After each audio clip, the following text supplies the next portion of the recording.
Good morning everyone. तो कैसे हैं आप सब? उम्मीद करता हूँ सभी बहुत अच्छे होंगे। तो आज इस वीडियो में जो हम लोग चर्चा करेंगे हमारे ब्लैक होल के बारे में। ब्लैक होल और न्यूट्रॉन स्टार के बारे में। आप बोलेंगे कि ब्लैक होल के बारे में तो हम लोगों ने सुना है, ठीक है, थोड़ा बहुत सुना है। कुछ लोग मानते हैं कि ब्लैक होल जो वो होते होंगे, या कुछ लोग मानते हैं कि ब्लैक होल जैसी कोई चीज़ नहीं होती है। या न्यूट्रॉन स्टार सॉरी के बारे में जो आपने बहुत कम जो वो सुना होगा या नहीं सुना होगा। मतलब बहुत कम लोगों ने जो वो न्यूट्रॉन स्टार के बारे में सुना होगा। लेकिन नए साल नया साल आते ही जो वो इसरो इसी बात का जो वो पता करने के लिए उड़ान भर चुका है कि ब्लैक होल जैसी कोई चीज़ जो वो होती है या नहीं होती, या न्यूट्रॉन स्टार जो वो जैसी कोई चीज़ होती है या नहीं होती। तो इन दोनों बातों को समझेंगे। पहले जो वो यहाँ पे एक न्यूज़ है उसको जो वो पढ़ते हैं। नए साल पर इसरो की नई उड़ान।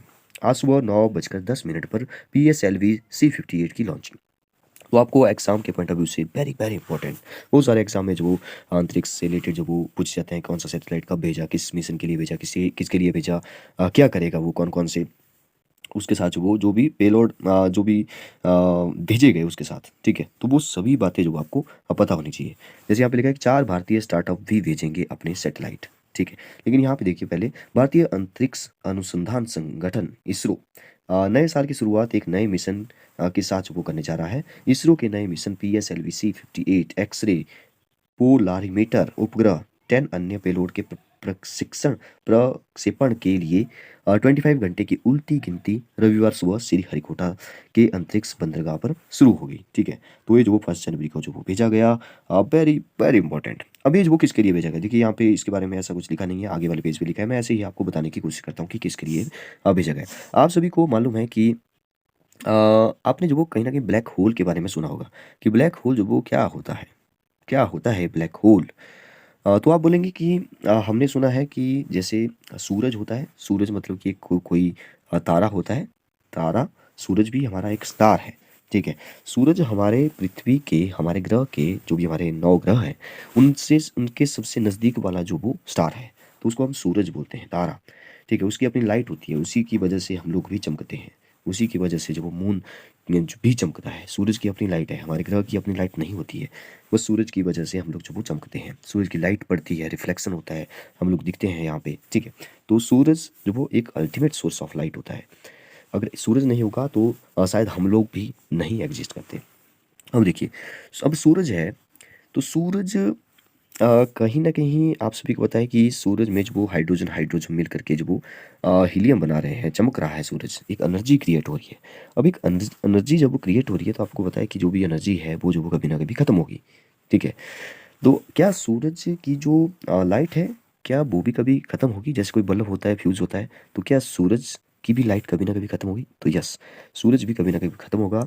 कहा जाता है कि जो भी हमारे स्टार हैं, जितने भी हैं, बहुत सारे स्टार हैं, ठीक है, मिलियंस ऑफ ट्रिलियन, पता भी नहीं। ये तो वही बात होगी कि जैसे हमारे सिर पे बाल है तो उसकी गिनती नहीं की किसी ने, ठीक है। तो वैसे ही जो वो स्टार की गिनती किसी ने नहीं की, बहुत सारे हैं, ठीक है, अनगिनत बोल सकते हैं, इनफाइनाइट। और बात ऐसी है कि हमारी गैलेक्सी में ही बहुत सारे स्टार हैं, वो वही नहीं गिन सकते। हमारी गैलेक्सी का नाम है मिल्की वे। अब वो वैसी गैलेक्सी भी मिलियंस में है, ट्रिलियंस में है, वो भी नहीं पता कितनी है। एक अप्रॉक्स जैसा जो बताया जाता है कि कई हज़ारों करोड़ों मिलियंस ट्रिलियंस में जो वो हमारी गैलेक्सी है। तो जब गैलेक्सी के अंदर स्टार कितने हैं, स्टार के आसपास प्लेनेट हमारे 9 है, लेकिन हमें स्टार ही नहीं पता कितने हैं, तो प्लैनेट्स के बारे में नहीं पता है। अब वो गैलेक्सी के अंदर है सारी चीज़ें, वो ही नहीं पता। गैलेक्सी बहुत सारी है, वो भी नहीं पता। तो हमें जो वो एक प्रकार से अपनी औकात जो वो जब देखनी हो, तो आप जो वो आसमान की तरफ देखिए, अंतरिक्ष की तरफ देखिए, फिर जो वो आपको अपनी औकात का पता लग जाएगा, ठीक है। तो ये तो हुई छोटी-मोटी बातें। अब बड़ी-बड़ी बातें करते हैं। जैसे सूरज है ना, सूरज की लाइट कभी ना कभी खत्म होगी, ऐसा कहा जाता है। तो सूरज की तो चलो कई हज़ारों सालों, कई करोड़ों सालों के बाद होगी, जब भी होगी। लेकिन कई सारे ऐसे स्टार और भी होंगे, ठीक है, कई सारे ऐसे सूरज और भी होंगे, स्टार बोलेंगे उनको, ठीक है। तो उनकी लाइट जो वो ख़त्म हो गई होगी, तो क्या होगा? तो अब उसकी बात करते हैं, ठीक है। तो बोला जाता है कि जब भी कभी सूरज की लाइट, मतलब कि स्टार की लाइट जब वो ख़त्म होती है, तो वो जो वो जैसे डिफ्यूज़ हो जाता है। डिफ्यूज़ का मतलब है जैसे एक प्रकार से उसकी लाइट ख़त्म होगी, तो वो जो वो सिकुड़ने लग जाता है। अब ये सिकुड़ने जैसे ही लग जाता है तो ये जो वो छोटा-छोटा हो जाएगा, ठीक है? मतलब कि पहले बड़ा था, फिर धीरे-धीरे सिकुड़ जाएगा। सिकुड़ जाएगा इसका मतलब ये हुआ कि वो जो वो अपनी मास को जो वो अपने केंद्र की तरफ जो वो अट्रैक्ट हो गया, सिकुड़ गया। अब जैसे ही सिकुड़ गया तो आपको पता है कि ये पहले जितना घना था उससे ज़्यादा डेंस हो जाएगा। अब जैसे-जैसे डेंस हुआ तो उसकी ग्रेविटी बढ़ती है। ग्रेविटी बढ़ती है तो चीज़ों को अपनी तरफ खींचता है। अब चीज़ों को अपनी तरफ खींचता है तो ये जो वो अपने तरफ दूसरे जो भी ब्लैक होल है, ठीक है, अभी ब्लैक होल का नाम नहीं आया लेकिन फिर भी मैं नाम बोल रहा हूँ ब्लैक होल, तो इसको ही आगे जाकर के ब्लैक होल बन जाता है। अब ये जो वो अपनी तरफ जो वो बाकियों को भी खींचता है, बहुत सारों को, ठीक है? तो इसी का पता करने जो वो हमारी जो इसरो है वो जो वो गया है कि क्या कोई ब्लैक होल एग्जिस्ट करता है। वो जो वो एक प्रकार से जैसे ब्लैक होल को जो वो अपनी तरफ खींचेगा तो एक प्रकार से जो भी अल्ट्रावायलेट जो भी रेज़ निकलेगी, ठीक है? उसका अध्ययन करेगा कि क्या कोई जैसे इसको जो वो अगर मैं बोलूँ कि मरा हुआ स्टार है, ठीक है? तो उसको अपनी तरफ खींच रहा है तो एक वेव क्रिएट होती है। उस वेव को जो वो एक प्रकार से ऑब्ज़र्व करेगा हमारा जो सैटेलाइट हमने भेजा है, ठीक है? उसमें लगे जो भी सिस्टम है उसके में जो भी लगा हुआ है, ठीक है? वो जो वो एक प्रकार से उसका अध्ययन करेगा, फिर पता करेगा कि क्या ऐसी कोई चीज़ एग्ज़िस्ट कर भी रही है कि हम लोग ऐसे ही बोलते आ रहे हैं कि ब्लैक होल है, ब्लैक होल है। चलो ये तो पता लग गया आपको कि ब्लैक होल जो वो कैसे बना, ठीक है? सूरज कोई भी स्टार है उसकी लाइट ख़त्म हो गई, वो सिकुड़ गया, तो उसकी ग्रेविटी बढ़ गई, वो चीज़ों को अपनी तरफ खींचेगा, चीज़ों को अपनी तरफ खींचता जाएगा, ठीक है? तो वो जो वो एक बहुत बड़ा ब्लैक होल बन कर के जो वो सामने आएगा, ठीक है? अब बात ये है कि न्यूट्रॉन स्टार क्या होते हैं फिर? ठीक है, ये दोनों की जो वो स्टडी करेगा, ब्लैक होल की भी और न्यूट्रॉन स्टार की भी। अब देखिए, मैंने आपको बोला कि एक ब्लैक होल जो वो दूसरे ब्लैक होल को अपनी तरफ खींचेगा। आपको पता है, आपने पढ़ा होगा ग्रेविटी के बारे में, ग्रेविटी बड़ी चीज़ जो वो ज़्यादा फोर्स लगाती है, ठीक है? तो अगर छोटा बड़ी चीज़ है तो बड़ा ब्लैक होल हो चुका है, अभी छोटे-मोटे को अपनी तरफ खींचेगा, ठीक है? अपनी तरफ खींचेगा तो यहाँ पे ख़त्म हो जाएगा मतलब, ठीक है? जैसे मान लो कभी हमारी अर्थ भी जो वो कहीं ब्लैक होल के दायरे में आ गई और खींच लिया उसने, तो ख़त्म, ठीक है?